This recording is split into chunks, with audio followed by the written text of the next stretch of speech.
안녕하십니까. 반갑습니다. 오늘 저와 여러분이 볼 말씀은 마태복음 7장 7절에서 11절입니다. 그러면 요절로 7절을 저와 여러분이 함께 읽고 제가 기도하고 시작하겠습니다. 시작. 구하라 그리하면 내게 주실 것이요, 찾으라 그리하면 찾아낼 것이요.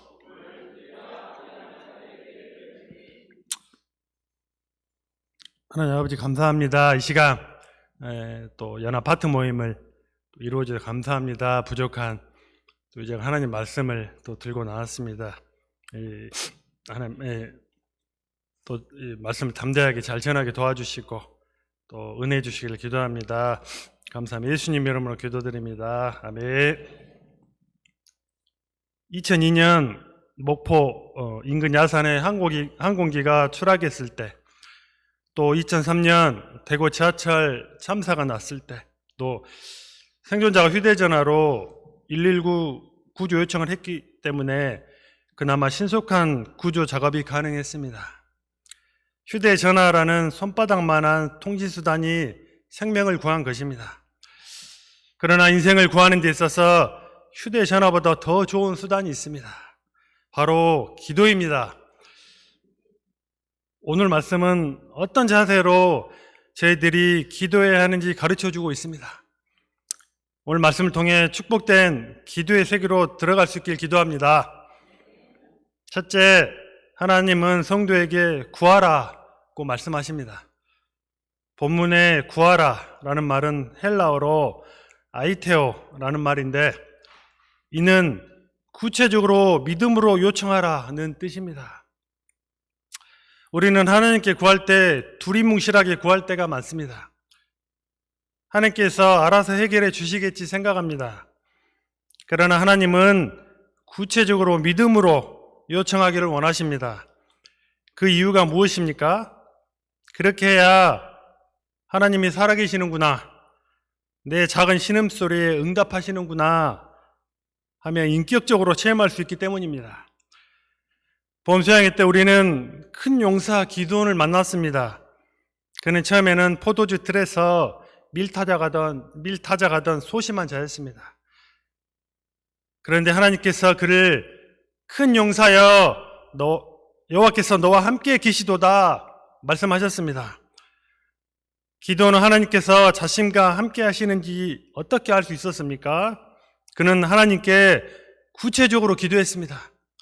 사사기 6장 37절, 벗어서 내가 양털 한 뭉쳐를 타작마당에 두르니 만일 이슬이 양털에만 있고 주변 땅은 마르면 주께서 이미 말씀하신 것 같이 내 손으로 이스라엘을 구원하실 줄을 내가 알겠나이다 하였더니 하나님은 이에 그대로 들어주었습니다.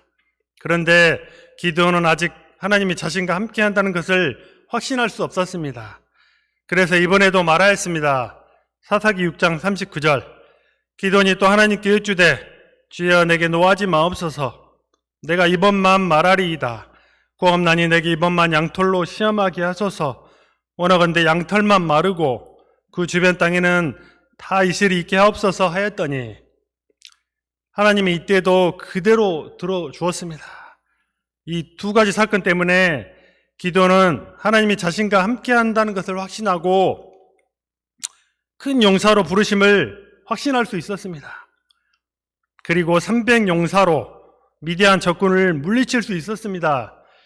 창세기 24장을 보면 아브라함의 종은 이삭의 철을 구하기 위해 고향 족속으로 갔습니다. 이때 그는 이삭의 아내를 위해 구체적으로 기도했습니다. 창세기 24장 12절에서 14절, 그가 이르되 우리 주 아브라함의 하나님 여호와여, 원하건대 오늘 나에게 순조롭게 만나게 하사 내 주인 아브라함에게 은혜를 베푸시옵소서. 성중 사람의 딸들이 물 기르러 나오겠사오니 내가 우밀 곁에서 서 있다가 한 소년에게 이르기를 청하건대 너는 물동이를 기울여 나로 마시게 하라 하리니 그의 대답이 마시라.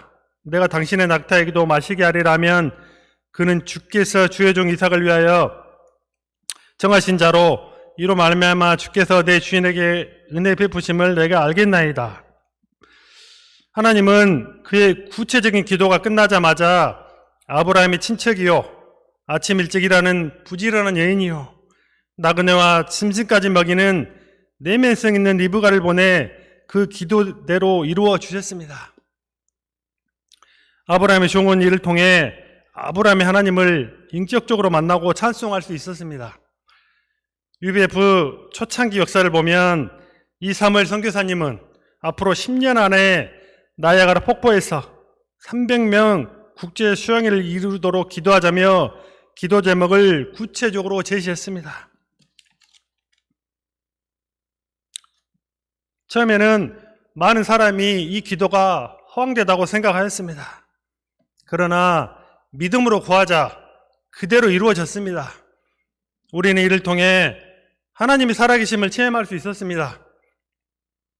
이 사건으로 우리는 철의 장벽 러시아를 위해 구체적으로 기도할 수 있었습니다. 그리고 그대로 이루어지는 것을 체험하였습니다. 현재 우리는 2041년까지 10만 명 선교사 파송을 위해 기도하고 있습니다. 가까이는 8월에 있는 국제 수양회에 350명 참석을 위해 기도하고 있습니다. 3,500명, 죄송합니다. 3,500명 참석을 위해 기도하고 있습니다. 착각했습니다. 죄송합니다. 미국과 캐나다가 다시금 제사장 나라가 되도록 기도하고 있습니다. 차세대 UBF의 주역이 되도록, 차세대가 UBF의 주역이 되도록 기도하고 있습니다. 우리 교회는 200명 예배, 300팀 1대1, 20명 제자 양성을 위해 기도하고 있습니다.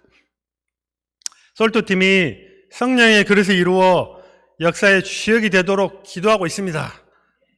우리가 구체적으로 믿음으로 구할 때 주님께서 이루어 주실 것을 믿습니다. 저는 결혼할 때 직장을 위해 기도하였습니다. 저의 적성에 맞고 가장 잘할 수 있는 직장을 주시면 양들의 목자로 살겠습니다. 구체적으로 기도할 때 하나님께서는 그대로 이루어 주셨습니다. 이를 통해 살아계신 하나님을 체험할 수 있었습니다. 그런데 현재 제가 은혜를 받자 다시 구체적으로 기도하지 않고 있음을 발견하게 되었습니다. 그 이유는 제가 믿음이 없기 때문이었습니다. 제가 이를 깊이 있게 회개하고 믿음으로 구체적으로 기도해야 하겠습니다. 그래서 살아계신 하나님을 체험할 수 있게 기도합니다. 나아가 양들에게도 믿음으로 구체적으로 기도하도록 돕는 목자가 되기를 기도합니다. 둘째, 찾으라고 말씀하십니다. 본문에서 찾으라는 말은 헬라어로 제테이테라고 하는데 명령형으로 되어 있습니다. 이 단어의 의미는 인간적으로 도저히 해결할 길이 없는 어려운 문제처럼 보일지라도 하나님을 믿고 지속적으로 찾으라는 뜻이 있습니다. 누가복음 15장에는 세 가지의 잃은 자의 비유가 나옵니다. 100마리 중 한 마리를 잃은 양을 찾는 비유, 10개 중 한 개의 잃어버린 드라크마를 찾는 비유, 마지막은 잃어버린 둘째 탕자를 찾는 비유입니다.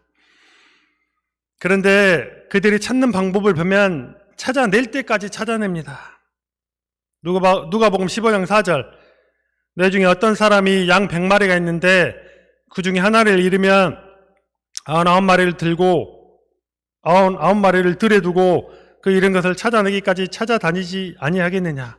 8절, 어떤 여자가 10 드라크마가 있는데 하나를 잃으면 등불을 켜고 집을 쓸며 찾아내기까지 부지런히 찾지 아니하겠느냐. 24절, 이내 아들은 죽었다가 다시 살아났으며 내가 잃었다가 다시 얻었노라 하니 그들이 즐거워하더라. 우리는 가끔 잃어버린 부모님이나 자식을 찾는 문자를 받습니다. 저도 기차역에서 주원이를 잃어버릴 때가 있었습니다. 이때 눈이 뒤집히는 줄 알았습니다.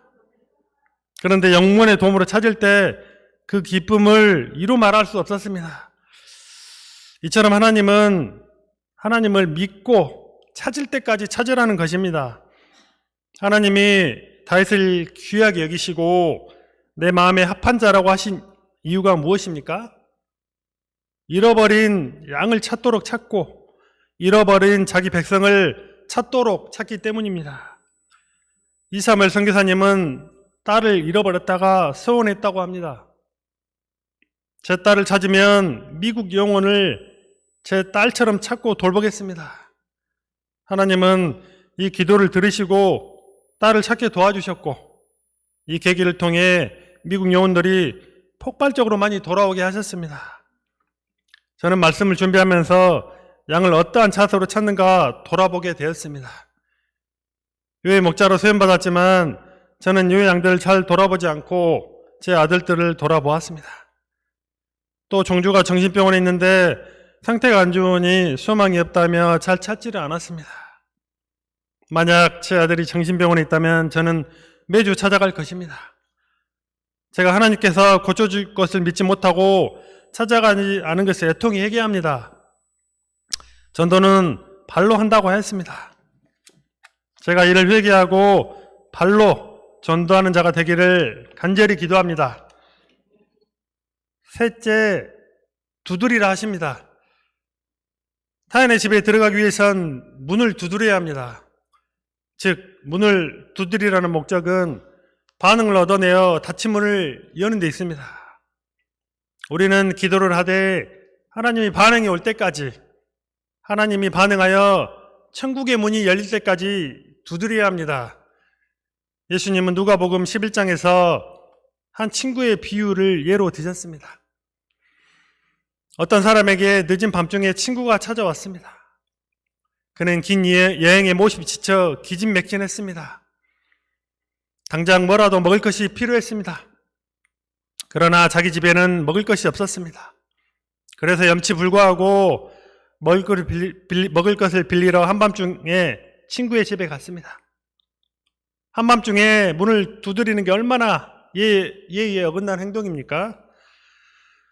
그러나 여행에 지친 친구가 먹지 못하면 어떻게 될지 몰라 자신이 할 수 있는 최선의 것을 다했습니다. 그것은 친구의 집 문을 두드리는 것이었습니다. 친구는 이미 잠자리에 있었습니다. 그런데 밖에서 계속 문을 두드리는 소리가 들렸습니다. 잠에서 깬 친구는 문을 두드리는 자가 친구인 줄 알았습니다. 그런데 야밤에 문을 두드린다며 짜증을 냈습니다. 그래서 아무리 친한 친구일지라도 할 말은 해야겠다고 말했습니다. 나를 괴롭게 하지 말라. 문이 이미 닫혔고 아이들이 나와 함께 침실에 누웠으니 일어나 내게 줄 수가 없노라. 그는 한밤중에 떡을 빌려달라고 문을 두드려대는 친구라도 예의가 아님을 보여주고 싶었습니다. 떡을 주려면 온 집안 식구가 다 깨어 일어날 수밖에 없었기 때문에 아무리 평소 친한 친구라 해도 거절한 것입니다. 그런데 예수님은 뭐라고 하십니까? 누가복음 11장 8절 내가 너에게 말하노니 비록 벗 때문에 일어나 주지 아니할지라도 그 간청함을 인하여 일어나 그 요구대로 주리라. 먹을 것을 빌리러 온 친구는 떡을 줄 때까지 문을 두드리고 간청했다는 것입니다. 친구라고 준 것이 아니라 그 간청을 견딜 수 없어서 주었다는 것입니다. 여기서 우리는 간청하는 자세를 배울 수 있습니다. 간청한다는 것은 뻔뻔스럽다, 부끄러움이 없다는 뜻입니다. 예수님은 우리가 기도하되 한두 번 신사적으로 요청해보고 안 되면 물러서라고 하시지 않습니다. 여기에 나오는 친구처럼 밥 안 주면 나 안 돌아가, 잠자고 싶으면 밥 줘 하는 자세로 아주 목숨을 걸고 사생결단을 한 사람처럼 기도하라는 것입니다. 사람들은 뭐든 쉽고 빠르게 문제가 해결되길 바랍니다. 우리도 기도할 때 힘들어 간청하여 기도하는 것보다 빨리 응답해 주시길 바라는 마음이 다 있습니다. 하나님이 능력이 많으시고 사랑이 풍성한 분인데 왜 이렇게까지 간청하여 기도하라고 하실까 생각할 수 있습니다. 그러나 예수님이 이렇게 말씀하신 데는 다 뜻이 있습니다. 우리가 절박함 없이 적당히 구해서 응답받으면 어떻게 될까요? 별로 감사가 없을 것입니다. 하나님을 자동 판매기처럼 내가 필요할 때마다 이용하고자 할 것입니다. 하나님 돈, 하나님 직장, 하나님 배우자, 하나님을 순전히 나의 행복을 위한 도구로 생각할 것입니다. 그러면 우리가 교만해져서 쓸모없게 됩니다. 하나님은 우리가 간청함으로 겸손해지길 원하십니다. 그래야 하나님의 도우심을 받았을 때 하나님께 감사하고 하나님과의 관계가 깊어집니다. 우리의 관심은 결과에 있지만 하나님의 관심은 과정에 있습니다. 하나님은 기도를 통해서 우리와 깊이 만나기 원하십니다. 더 친밀해지기 원하십니다. 인격적인 관계성을 맺기 원하십니다. 그래서 적극적으로 구하고 간곡하게 매달리고 끈질기게 간청하라고 하십니다. 7절, 8절을 다 함께 읽어보겠습니다. 시작.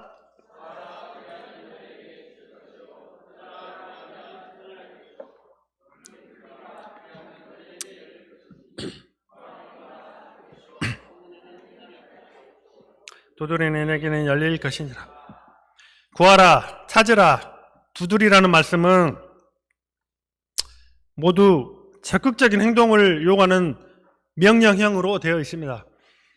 기도할 때 소극적으로 두리뭉실하게 혹은 못 찾으면 그만, 안 열리면 어쩔 수 없지, 이런 마음을 가지면 하나님의 능력을 체험할 수 없습니다. 한나처럼 문제를 가지고 하나님께 나아가 통곡하며 기도해야 합니다.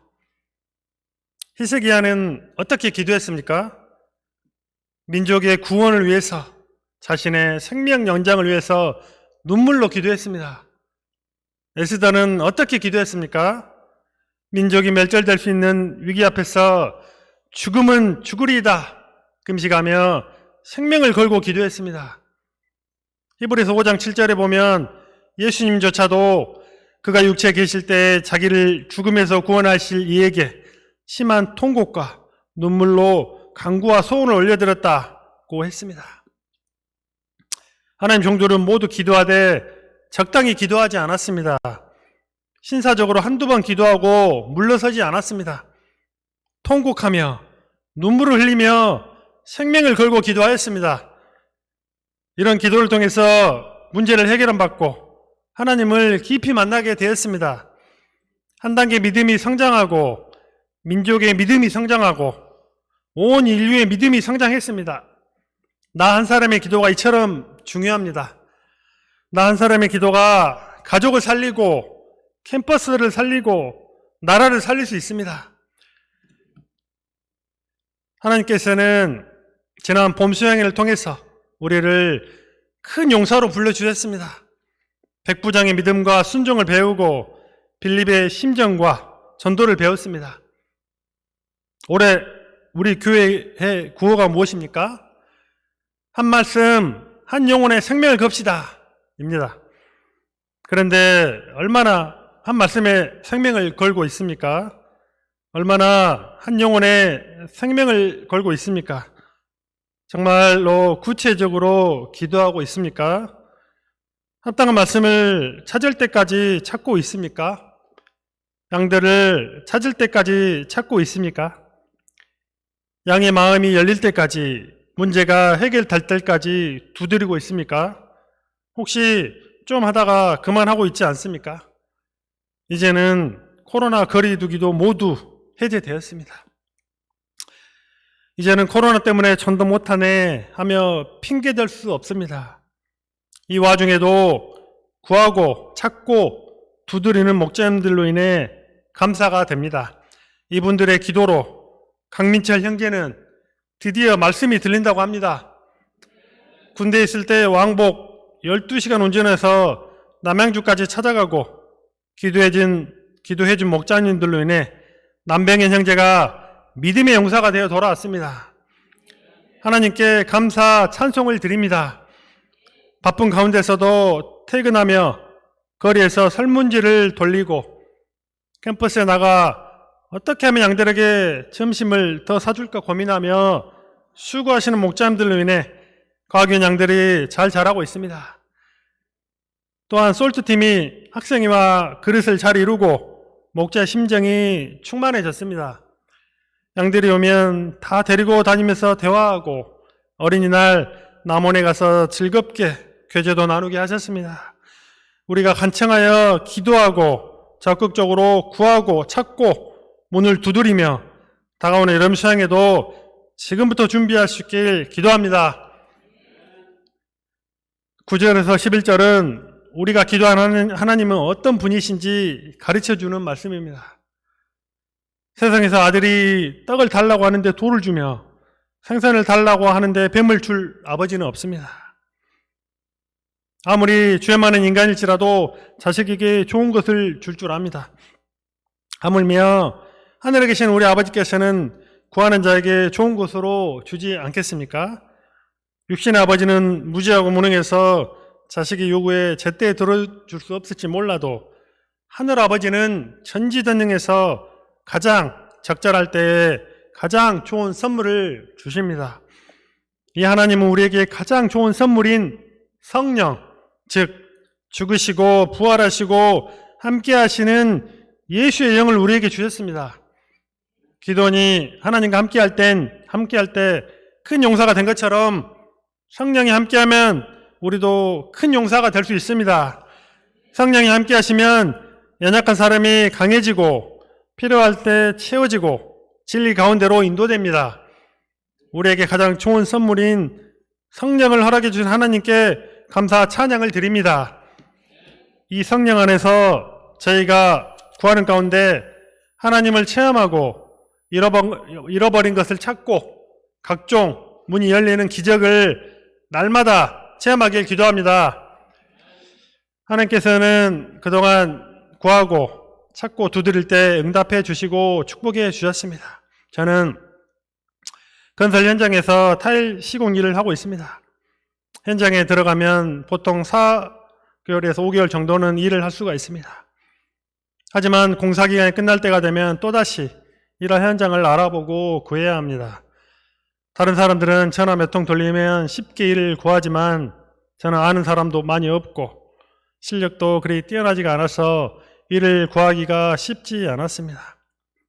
이런 저는 하나님을 믿고 다시 일할 곳을 구하러 다녀야 했습니다. 강주에 있는 현장들을 여기저기 찾아다녔습니다.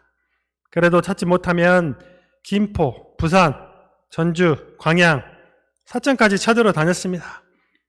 현장문을 두드리고 소장님을 만나 일하게 해달라고 요청을 하였습니다. 하지만 일할 사람이 정해져 있고 또 안 된다고 하였습니다.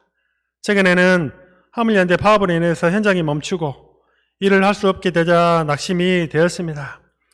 하지만 하나님께서는 가장 낙심하고 제가 지쳐있을 때 이사님의 전화가 오게 하심으로 일을 얻게 되는 은혜를 주셨습니다. 올겨울에는 유난히 추워서 일을 잘 할 수 있을까 걱정이 되었지만 가족과 함께 지내며 집에서 가장 가까운 현장에서 일도 하게 해 주셨습니다. 하나님께 감사 찬송을 드립니다.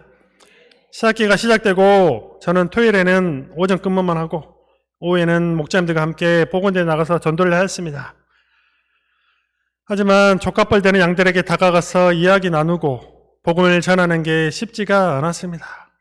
일주일 동안 일하느라 피곤하고 지쳐서 쉬고 싶었지만 전도는 발로 해야 함을 깨닫고 전도의 문을 두드릴 때 양들에게 다가가 부활 기념 달걀도 나눠주고 부활하신 예수님을 증거할 수 있었습니다. 목자님들의 기도와 수고로 동아리 등록도 순조롭게 마칠 수가 있었습니다. 제가 다시금 하나님께 구체적으로 기도해야 하겠습니다.